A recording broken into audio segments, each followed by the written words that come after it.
Chapter 20. It was a lovely night, so warm that he threw his coat over his arm, and did not even put his silk scarf round his throat. As he strolled home, smoking his cigarette, two young men in evening dress passed him. He heard one of them whisper to the other, "That is Dorian Gray." He remembered how pleased he used to be when he was pointed out, or stared at, or talked about. He was tired of hearing his own name now. Half the charm of the little village where he had been so often lately was that no one knew who he was. He had often told the girl whom he had lured to love him that he was poor, and she had believed him. He had told her once that he was wicked, and she had laughed at him and answered that wicked people were always very old and very ugly. What a laugh she had, just like a thrush singing! And how pretty she had been in her cotton dresses and her large hats! She knew nothing, but she had everything that he had lost.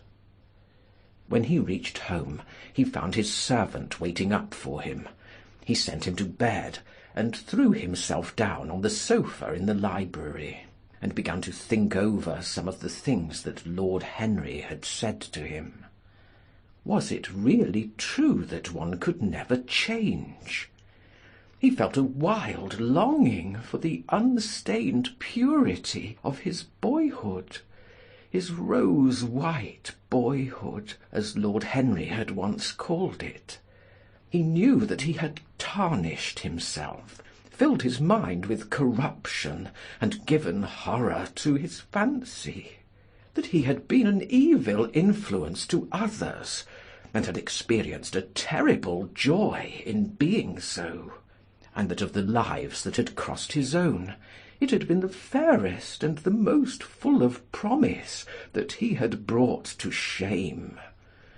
But was it all irretrievable? Was there no hope for him? Ah, in what a monstrous moment of pride and passion he had prayed that the portrait should bear the burden of his days, and he keep the unsullied splendour of eternal youth! All his failure had been due to that. Better for him that each sin of his life had brought its sure, swift penalty along with it. There was purification in punishment. Not forgive us our sins, but smite us for our iniquities, should be the prayer of man to a most just God. The curiously carved mirror that Lord Henry had given to him, so many years ago now, was standing on the table, and the white-limbed cupids laughed round it as of old. He took it up, as he had done on that night of horror, when he had first noted the change in the fatal picture, and with wild, tear-dimmed eyes looked into its polished shield. Once someone who had terribly loved him had written to him a mad letter, ending with these idolatrous words: "The world is changed because you are made of ivory and gold. The curves of your lips rewrite history." The phrases came back to his memory, and he repeated them over and over to himself. Then he loathed his own beauty, and flinging the mirror on the floor, crushed it into silver splinters beneath his heel. It was his beauty that had ruined him, his beauty and the youth that he had prayed for. But for those two things his life might have been free from stain. His beauty had been to him but a mask, his youth but a mockery. What was youth at best? A green and unripe time, a time of shallow moods and sickly thoughts. Why had he worn its livery? Youth had spoiled him. It was better not to think of the past. Nothing could alter that. It was of himself and of his own future that he had to think. James Vane was hidden in a nameless grave in Selby churchyard. Alan Campbell had shot himself one night in his laboratory, but had not revealed the secret that he had been forced to know. The excitement, such as it was over Basil Hallward's disappearance, would soon pass away. It was already waning. He was perfectly safe there. Nor indeed was it the death of Basil Hallward that weighed most upon his mind. It was the living death of his own soul that troubled him. Basil had painted the portrait that had marred his life. He could not forgive him that. It was the portrait that had done everything. Basil had said things to him that were unbearable, and that he had yet borne with patience. The murder had been simply the madness of a moment. As for Alan Campbell, his suicide had been his own act. He had chosen to do it. It was nothing to him. A new life. That was what he wanted. That was what he was waiting for. Surely he had begun it already. He had spared one innocent thing, at any rate. He would never again tempt innocence. He would be good. As he thought of Hetty Merton, he began to wonder if the portrait in the locked room had changed. Surely it was not still so horrible as it had been. Perhaps if his life became pure, he would be able to expel every sign of evil passion from the face. Perhaps the signs of evil had already gone away. He would go and look. He took the lamp from the table and crept upstairs. As he unbarred the door, a smile of joy flitted across his strangely young-looking face, and lingered for a moment about his lips. Yes, he would be good, and the hideous thing that he had hidden away would no longer be a terror to him. He felt as if the load had been lifted from him already.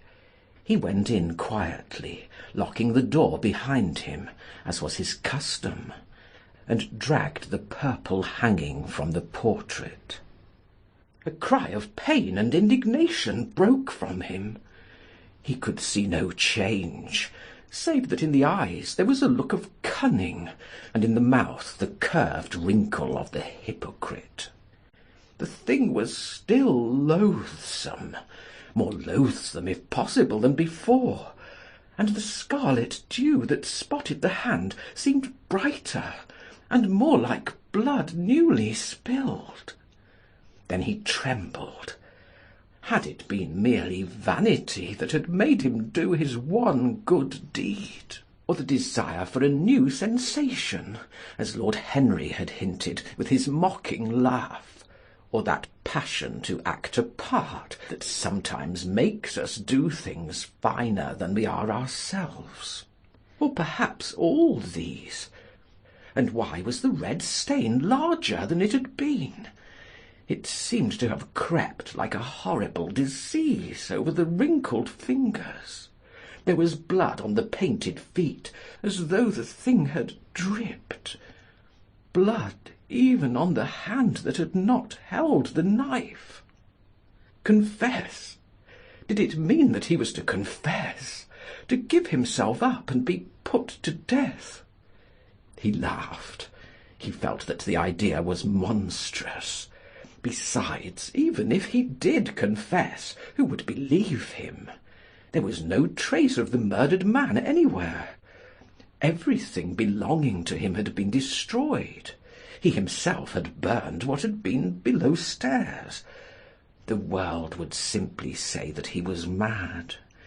They would shut him up if he persisted in his story. Yet it was his duty to confess, to suffer public shame, and to make public atonement.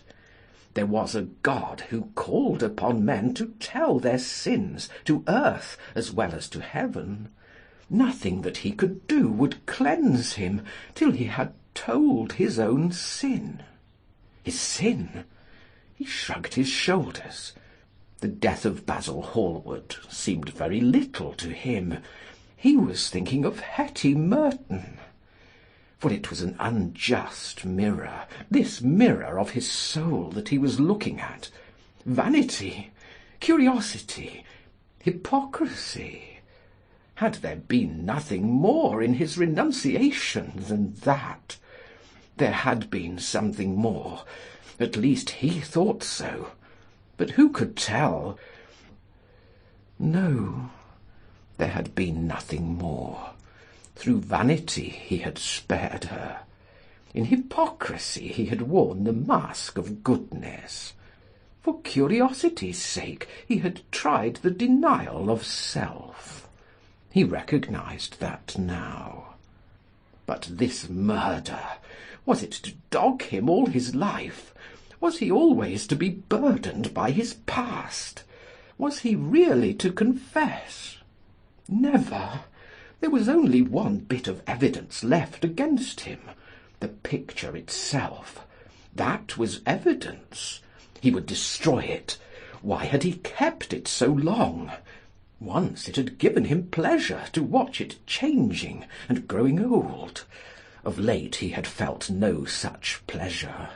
It had kept him awake at night.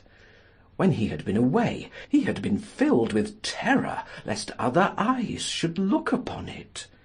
It had brought melancholy across his passions. Its mere memory had marred many moments of joy. It had been like conscience to him. Yes, it had been conscience. He would destroy it. He looked round and saw the knife that had stabbed Basil Hallward. He had cleaned it many times, till there was no stain left upon it. It was bright and glistened. As it had killed the painter, so it would kill the painter's work, and all that that meant. It would kill the past, and when that was dead, he would be free. It would kill this monstrous soul-life, and without its hideous warnings, he would be at peace. He seized the thing and stabbed the picture with it. There was a cry heard and a crash.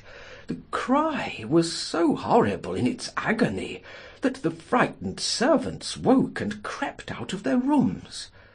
Two gentlemen who were passing in the square below stopped and looked up at the great house. They walked on till they met a policeman and brought him back. The man rang the bell several times, but there was no answer. Except for a light in one of the top windows, the house was all dark. After a time he went away and stood in an adjoining portico and watched. "Whose house is that, constable?" asked the elder of the two gentlemen. "Mr. Dorian Gray, sir," answered the policeman. They looked at each other as they walked away, and sneered. One of them was Sir Henry Ashton's uncle. Inside, in the servants' part of the house, the half-clad domestics were talking in low whispers to each other. Old Mrs. Leaf was crying and wringing her hands. Francis was as pale as death. After about a quarter of an hour, he got the coachman and one of the footmen, and crept upstairs. They knocked, but there was no reply. They called out. Everything was still. Finally, after vainly trying to force the door, they got on the roof and dropped down onto the balcony. The windows yielded easily. Their bolts were old. When they entered, they found hanging upon the wall a splendid portrait of their master, as they had last seen him, in all the wonder of his exquisite youth and beauty. Lying on the floor was a dead man in evening dress, with a knife in his heart. He was withered, wrinkled, and loathsome of visage. It was not till they had examined the rings that they recognised who it was.